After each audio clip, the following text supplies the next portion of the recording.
नमस्कार मित्रांनो, मॉमचा धाबा या यूट्यूब चॅनलवर तुम्हा सर्वांचं मनापासून स्वागत। आज ओरिओ बिस्किटांचा मोदक कसा बनवायचा ते बघणार आहोत। इथे आपण बघा चॉकलेट फ्लेवर असलेली व्हाईट क्रीम असलेली ओरिओ बिस्किट घेतलेली आहे।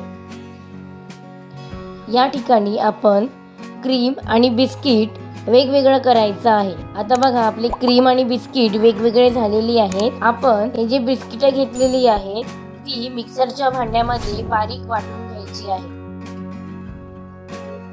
हे बघा अशा प्रकारे त्यांची पावडर व्हायला पाहिजे।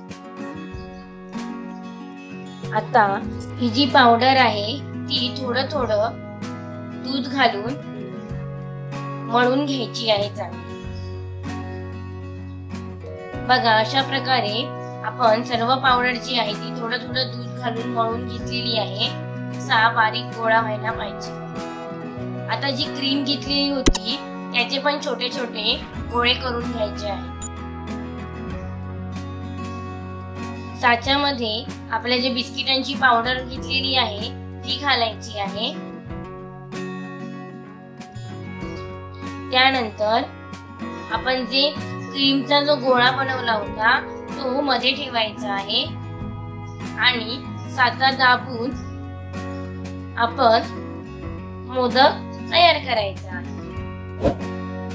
बघा अशा प्रकारे झटपट आपला ओरिओ बिस्किटांचा मोदक तयार होतो। बघा किती छान दिसतोय।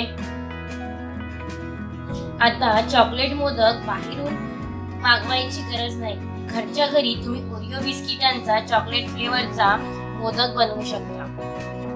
वाह, किती छान झालाय मोदक। अशा प्रकारे बघा आतमध्ये तुम्हाला क्रीमचं पण स्टफिंग खूप चांगल्या रीतीने दिसतं। तुम्ही ही रेसिपी घरी नक्की ट्राय करा। आमच्या चॅनलला सबस्क्राइब करा, लाईक करा, शेअर करा आणि बेल आयकॉन दाबायला विसरू नका। धन्यवाद।